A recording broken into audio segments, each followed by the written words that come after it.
CBS6 News starts now.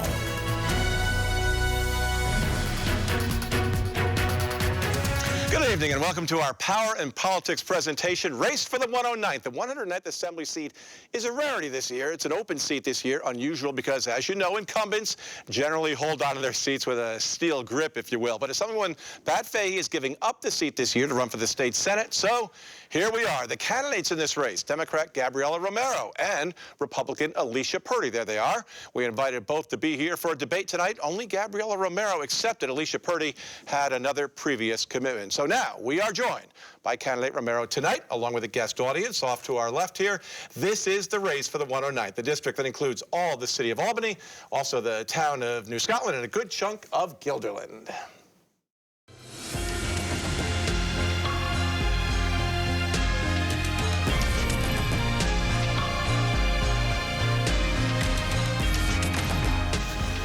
All right, so Gabriella Romero, thank you so much for being here with us today. We're going to dispense with opening remarks, get right into questions, because we have a half an hour to talk to you. Great. But again, thanks for being here. Yeah, thanks so for having me. let's talk about what people think about when they go to the polls. They think about two things, really, primarily. They think about their pocketbook, and they think about their safety. They're concerned for their family's well-being, both financially and, again, for their family's safety. We're going to start talking about the financial aspect, if you don't mind, okay. and you know, what you think about the economy and what's going on out there.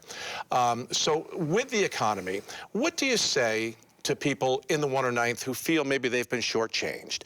They're having trouble living paycheck to paycheck. They're having, you know, worries about providing for their family. What can you do in the assembly to allay their fears and to make their lives better financially? I have a colleague in the district attorney's office who just found out that he's pregnant. Him and his wife are pregnant.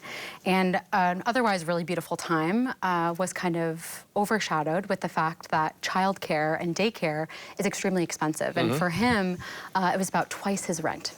That's unbelievable. And at a time when we should be thinking and thinking about our children, excited about bringing new life into this world, he's really concerned about that.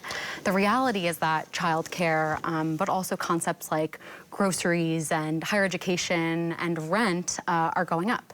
So I think on the assembly side, in the New York State Assembly, especially to address things like childcare and housing, we can make sure that childcare is more affordable, more accessible. Hypothetically, right now we do have universal childcare, but there's just not enough slots. It's on a lottery system. So if you don't get the luck of the draw that one time, you're not able to have childcare for your child.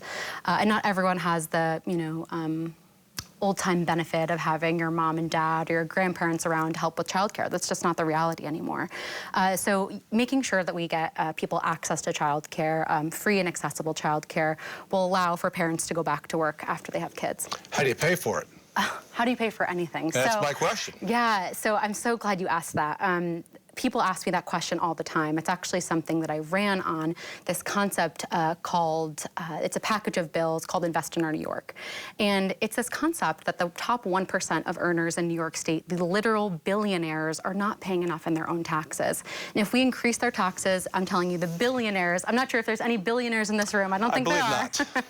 But I'm really talking about the true billionaires. If we tax them a teeny bit more, or we add more taxes to luxury goods, we're able to invest millions more dollars into social programs like universal child care, like tax credits for home ownership, like investing in programs like mental health issues and drug type programming. Just that small percentage on the top billionaires will give us access to all of this programming. And like I said, it's a package of bills called Invest in Our New York. It was a really big part of my campaign, actually, in the primary, because everyone asks you that question. Mm-hmm. Oh, that's great, but how are you going to pay for it? It's $1 million question exactly. every year. Exactly. And are those the only taxes you raise, or do you lower any taxes on anyone else? Yeah, I'd love to make life more affordable for our average older Americans and first-time homeowners. There's different types of tax breaks that you can give. I mean, there's a myriad of different tax breaks that I'm really interested in. You're interested in, but can you make it happen? When there's a will, there's a way. Mm-hmm. There's a growing interest right now in allowing for older adults to age in place, grow old in their own home. And I'm really interested in how we can make that more affordable and more accessible for those folks. So there's a pocket of grants. I'd like to increase that to make sure that homeowners can have ADA compliant modifications made to their home, tax breaks or grants that allow them to do that. Actually, when I was on the Albany Common Council, I supported a bill that would provide tax breaks to older folks in Albany. So those types of initiatives are very important to me. Right. But it's an affordability crisis for it, and I completely acknowledge that. And there's so many other ways we can address that, but I think childcare and housing are one of the most biggest ones. Affordable housing is always a key issue in Albany. How about small businesses? How do you help them? Yeah, I right now represent the 6th Ward in the city of Albany, and that includes the Lark Street corridor. Yeah, you worried me there. You talked about being on the council in the past tense there for a moment. Oh, I am still on the council. Yeah. I have many jobs. I'm also still an attorney in the public defender's office. I'm looking forward to having one job next year, but I'll unfortunately have to give up my common council seat and my public defender job. So you were asking about small business. So on the common council, as I am in right now, I represent Lark Street, which is a very high consolidation of small business, bars, retail, et cetera, they're on this little strip. And I'm really proud in my tenure on the common council that we're at almost capacity at this point on Lark Street. And the way that you not only attract business, but support your small businesses is through a multitude of different things. One, you gotta increase communication. You gotta ask people where they're at, make sure that you're asking people what they need and what the problems are, because in reality, small businesses are still struggling after COVID. Especially in my corridor, the bar and retail industry for small businesses are struggling. So it's the communication, but it's also making sure that the red tape is cut at the local and state levels so that they can get access to permitting or increased events or, assistance with code enforcement at the local level. So I'm excited to help in any way I can at the state level, but hope to see next year with that mayor's race a renewed interest in helping small business. All right, we have a lot to get to, and we only have a short amount of time to do it, so let's go to the other major issue that I mentioned earlier, and that's crime. Many people, I would say most people, don't feel safe right now in the city of Albany. I asked you during the primary debate, do you feel safe? Is that a well-founded fear that people shouldn't and don't feel safe in Albany? Do you feel safe in Albany?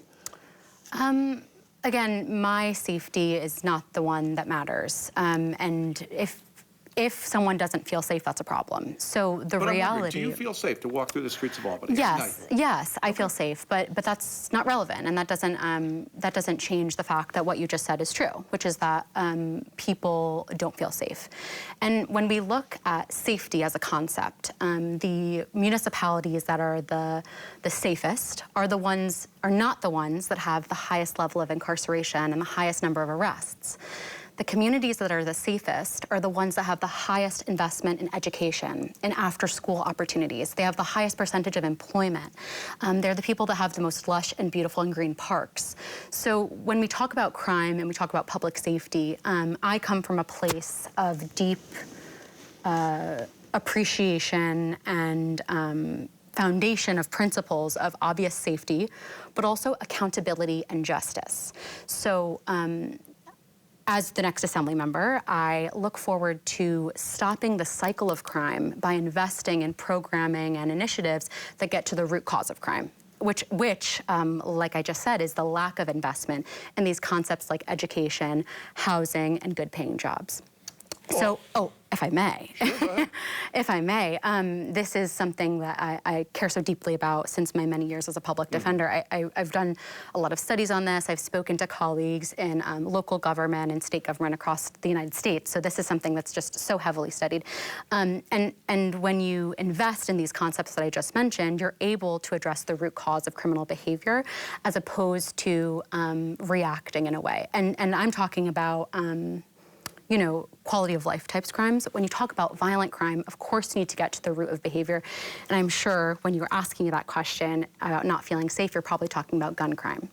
And I think twofold, the way to address that, and as the next Assembly member I will, is investing in community-based violence prevention programs, which are studied and successful by allowing for community members to go directly into those streets where we're seeing gun violence, addressing the issues that are actually within there, going into the hospitals for folks that are victims of gun crime and actually working with the victim of gun crime to prevent retaliatory violence.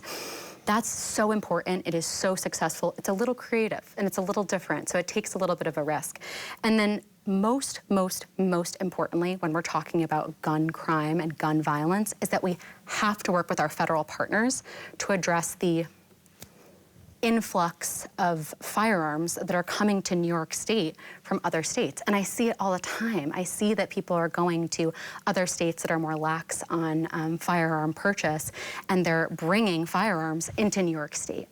That's a problem. So you're saying New York's tougher gun laws are backfiring in that sense? Or no. Or this is just a workaround that people have found? What I'm saying, to be super clear, is that we need to work with our federal partners to make sure that people aren't able to traffic illegal firearms into New York State. That's a massive problem. And I could talk about crime all night. I can see that. I would love to have another But we interview only to talk have a about half this. an hour. We can't talk about crime in New York State without talking about bail reform. Sure. Proponents, point to statistics and say bail reform is working. People are not going back out in the street and committing more crime. It's not led to a rise in crime. Opponents say the opposite, and they offer anecdotal evidence that, yes, crime is worse. People are getting out. They're committing more crimes, and sometimes they're committing more serious crimes. Is bail reform working in your mind, or does it still need to be reformed somehow? Yeah, well, the reality about bail reform is that before these reforms were passed, the wealthy and rich that were committing crimes were able to go free, and those that did not have the money to pay bail were left in jail. Right. No one wants a kid sitting in jail for stealing sneakers because he can't pay bail. Yeah, no one wants anyone to have a discrepancy between rich and poor when it relates to both people committing the same crime. And the actual reality, and I'm so glad you talked about bail, the actual reality is that if you read the law, Article 510 of their criminal procedure law, this concept of reoccurring crime is one that's actually already premeditated within the law itself. And I know in the courts in the 109th Assembly District, because I've practiced law in all of them, that the judges here understand that, and that when you're out on a crime and you commit an additional crime, you can have a separate and explicit hearing to determine if your release status can be revoked.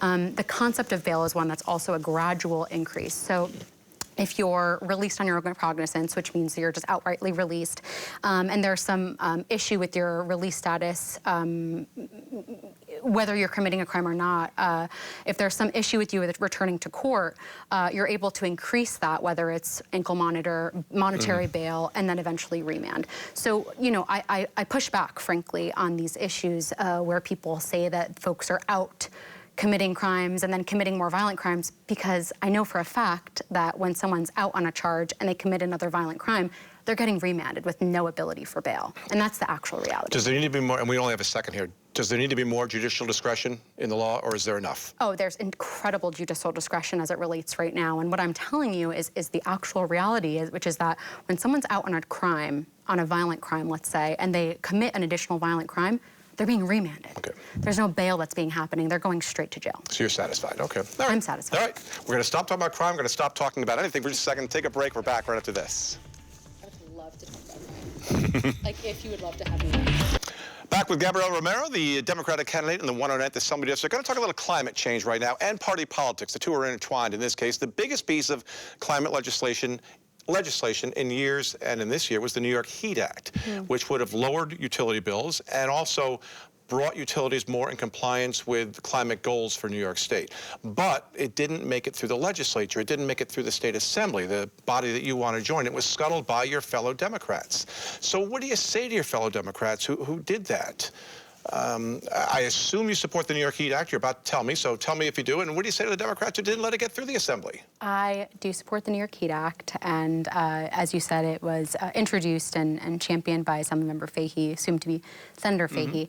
I look forward, just like any other bill, to using different organizing tactics, learning more about the work that Assemblymember Fahey has done, and kind of fill in those gaps to figure out exactly how we can get that across the finish line. I'm not sure if that's a bill that I'll be taking over, but it's one that I do support. And that brings up the point, you'd be what, is colloquially termed a backbencher. It's not easy to, you'll be in the majority, which helps bring the bacon home to your district, but you're going to be on the back bench. How do you get things done? What do you mean by backbench? As a newcomer, as a freshman. Oh, well, I think that there's, as a freshman, definitely it's a generational power concept in the legislature for sure. What's important is that you make powerful relationships with different people in power, like the speaker, like the governor's office, like maybe some folks in the budget department to get specific budget measures passed. But I think your real power, from what I've seen on the Common Council and from what I've gleaned from talking to fellow assembly members, is that you can show your power in the things you're advocating for from your constituency or the intensity of the movements they're involved in. So, you know, you asked about the New York Heat Act, how will you get that across? I'm sure the advocates that have been advocating for New York Heat are chomping at the bit, ready to go, calling myself and my other fellow colleagues in the Assembly to make sure that they provide lived experience and intensity to get that crossed. But, you know, for the bills that I'm looking forward to introducing, they're not controversial or unusual. It's common sense concepts that I think we'll be able to get across the finish line. I look forward to surprising you. Yeah, I look forward to being surprised. Let's talk about some controversial issues, some infrastructure issues facing the city of Albany. 787. It's going to take a Solomon-like decision to figure out what to do with 787. It's cut Albany off from its waterfront. Many cities use their waterfront as a basis for economic development. Albany can't do that because of 787. Right. State DOT has looked at a number of options and has presented them to the public, putting it underground, which costs billions, turning it into a boulevard, possibly turning Broadway into a canal. Where do you stand on 787? Yeah, I support this idea of giving the South End community and, frankly, the whole city of Albany back access to the Hudson River, which is one of its most beautiful assets. I think that the advocacy is going to come twofold. One, from the intense connection I'll have in explicitly talking to that neighborhood about what they think and what they believe, in addition to the, frankly, feasibility of what we can get across. As you said, the underground tunnel is many, many, many, many millions of dollars. Yeah, billions of dollars. Yeah, and so that might very well be the best possible scenario, but I'm not sure if that type of change is one that's feasible at this moment. So do you have a favorite option right now? I don't have a favorite option right now, but I'm looking forward to not only speaking to the community to see what their favorite option is, while also determining, once I get in the legislature, what's feasible with money and what the next steps could possibly be. Is there a middle ground before we get to the best option? Okay. St. Rose, the college, is gone. The buildings are still there. What do you want to see done with that property, that expansive property in Albany? As you know, I'm going to be deferential to the Pine Hills Land Authority that was just created, that is going to manage the next steps of that property. So I think it's a wonderful group with a ton of great people on there that can navigate the next steps. Personally, and maybe selfishly, I'd love to see that neighborhood, those buildings, be given back to the community. There's a really beautiful pool in there. There's an incredible live theater. Like, there's so many special and unique options to do with that property, whether it's housing or recreation or arts and entertainment. No matter what, I hope that there's an explicit community, you know, opportunity for people in the surrounding area to give back. I trust that the Pine Hills Land Authority will be doing the best they possibly can. It has, you know, very representative folks on there that will figure it out. But I'd love to see, like I said, that pool, that theater, but also some of the housing-specific bits be given back to the community. And very quickly, downtown pro soccer stadium. Do you like that idea? And if so, who pays for it? So I know I was very vocally questioning of the soccer stadium during my campaign, but I've been doing a lot of research and talking to a lot of folks that are very involved in that project. And what I can say for right now is that I am blown away at the opportunity for housing in this project. I've been hearing up to possibly 1,000 units of housing being proposed for a unit like that. Even 500 units would be a monumental investment in the city of Albany. If we can, and if we can get 500 units, if we can get 1,000 units, if we can get that amount of housing involved in that project, I consider that a housing project with a soccer stadium on the side. So yay to the soccer stadium now, but I assume you want a public-private partnership or mostly private funds or not? I don't know. You tell me. I would love to have mostly private funds. The public is frankly, and the folks that I've spoken to, especially that are in that surrounding neighborhood, are still very apprehensive about the project. So one of my first priorities, because I know this is coming, in the sense that people are really strongly pushing this project, one of my first priorities when I get into office is engaging in really intense community conversations, bringing the investors and the community together to have these conversations to create a sense of understanding and trust between the South End and the investors so that we can create a community benefits agreement of some kind for both. What I'll say is that I understand the apprehension and distrust from bringing a soccer stadium into downtown Albany, but I hope to, if we can get some of the things we want, like those investments in housing, which would be record and historic, if we can get the things that we need for the neighborhood, I'd hope that we can come to an agreement or an understanding. But I'm not, 100% on it just yet. Okay, thank you so much. One more quick break, and then we're back.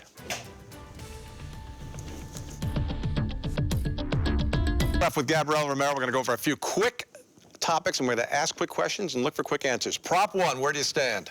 Yes, unequivocally. You think it's going to pass?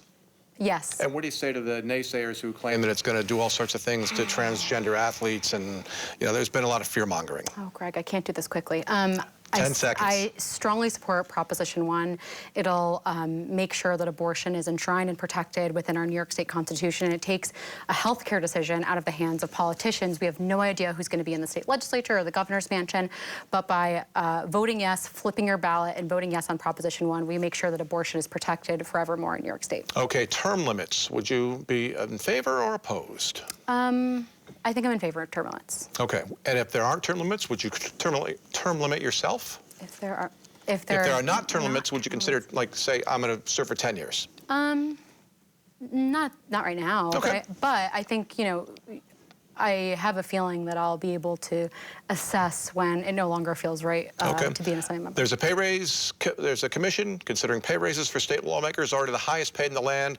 Would you support a pay raise for state lawmakers? They've met once already this month. They meet twice next month, and there will be a decision on a state lawmaker pay raise coming out of that commission. Yeah. Would that be in conjunction with the ban on outside income? That's still in the courts. I think those two things are kind of seen together. So I'd have to see what happens with the potential ban on outside income before I kind of agree to that. But I have no issue with the income that I'd be getting next year. You're satisfied with 142 grand? Yeah. Okay. All right. We'll leave it right there. Gabriella Romero, thank you so much for joining us. I'll switch over to this camera. That's it for our debate, our discussion, really. It wasn't a debate, but we thank you for being here so much. Thank you. Good luck, and we'll keep following the campaign. It's almost days away now, Election Day. So don't forget to vote November 5th. Vote early starting October 26th. Thanks for joining us. Thank you.